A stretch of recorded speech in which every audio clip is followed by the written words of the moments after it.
Passar um fim de semana numa cabana romântica pertinho de Belo Horizonte é o desejo de muitos casais apaixonados, né?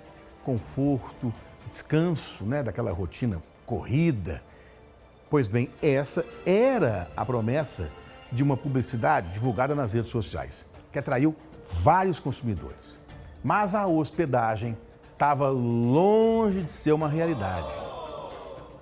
No perfil do Instagram, as fotos chamam a atenção.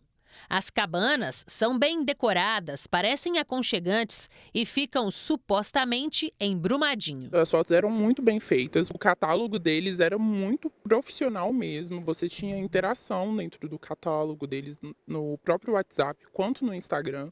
Então, não tinha indício nenhum que poderia ser uma página de golpe. Foi por meio de um anúncio patrocinado que a vítima teve o primeiro contato.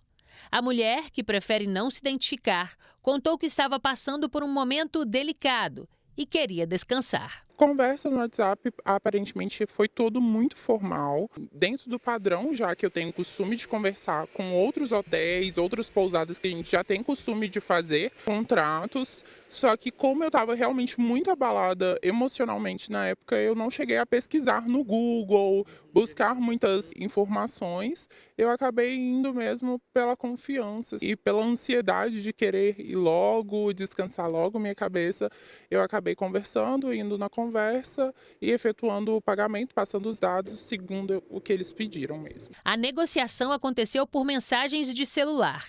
Tudo parecia normal e a professora, de 26 anos, não desconfiou de nada. Era tudo muito bem arquitetado para ser um perfil profissional, para ser um WhatsApp profissional, para ser uma atendente muito profissional conversando com você. A forma como eles abordavam, tudo de uma forma muito específica. O pagamento foi feito pela internet, com cartão de crédito. Eu iria ficar lá um final de semana, na verdade uma noite só. Iria chegar lá no sábado e iria sair no domingo. A gente iria pagar o valor de R$ 560. A mulher só percebeu que tinha caído em um golpe no dia da hospedagem. Eu precisei enviar uma pergunta para eles e quando eles foram me responder, eles já me bloquearam.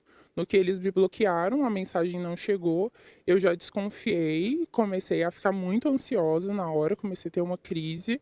Aí eu comecei a ligar para o número não atendeu, aí a minha ficha começou a cair. Olha, eu acho que eu caí num golpe. O casal registrou um boletim de ocorrência, mas foi informado que seria difícil localizar o golpista. Por se tratar de um crime de estelionato que foi feito por meio digital, a polícia só poderia fazer a ocorrência mesmo e deixar registrado, porque não teria muito como investigar. Se trataria de uma quadrilha. A gente conseguiu buscar na internet, a gente conseguiu achar que batia com o endereço lá de Ribeirão das Neves, o nome da pessoa e o CPF. E a polícia falou assim que mesmo assim não tinha o que fazer, era só o BO mesmo, porque se tratava de um crime cibernético e o estelionato sendo um crime cibernético não tinha o que fazer. Os criminosos ainda tentaram abrir uma nova conta bancária usando os dados da vítima. Eles fizeram esse link de pagamento e depois eles ficaram tentando criar uma conta com o meu próprio CNPJ. Então eu fiquei recebendo notificações. A professora conseguiu comprovar o golpe e teve as demais parcelas do pagamento canceladas pelo banco. A princípio, eu acho que eles tentaram recorrer como se a gente tivesse usufruído do serviço.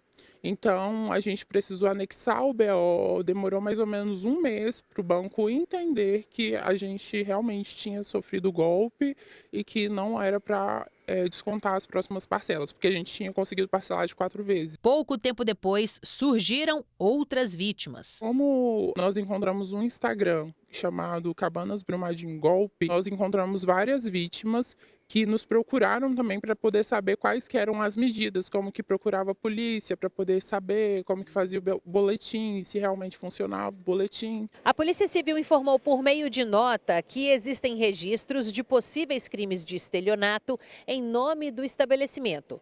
A orientação é para que as vítimas procurem a delegacia mais próxima, com provas e documentos, para darem início à representação. A polícia ainda explica que o caso é de ação penal pública condicionada à representação. Ou seja, além do boletim registrado na Polícia Militar, é preciso formalizar a denúncia na delegacia. Só assim o inquérito é instaurado e o golpe começa a ser investigado. Este advogado explica que em casos de estelionato virtual é sempre difícil identificar o autor. Elas vão utilizar nomes e e-mails falsos na hora de fazer o perfil, CPFs de laranjas ou de pessoas já falecidas, e isso tudo dificulta muito uma investigação. A recomendação é pesquisar bem antes de fazer qualquer pagamento ou repassar dados pessoais. É buscar ter mais cautela nas negociações com os fornecedores, evitar negociações que não sejam por meio de canais oficiais e sempre que possível dar prioridade a contratações por meio de plataformas que fazem a intermediação do prestador com o consumidor. Muitas vezes essas plataformas elas garantem o serviço que vai ser prestado e também o ressarcimento caso aquele serviço não venha a ser prestado da maneira como foi contratado. Depois da experiência ruim, a professora diz que vai redobrar os cuidados. A lição de que antes da gente realmente efetuar qualquer tipo de pagamento, a gente precisa investigar mais a fundo aquilo que a gente está entrando. Joguem o endereço, pesquisem fotos reais dos locais antes de fecharem qualquer tipo de contrato.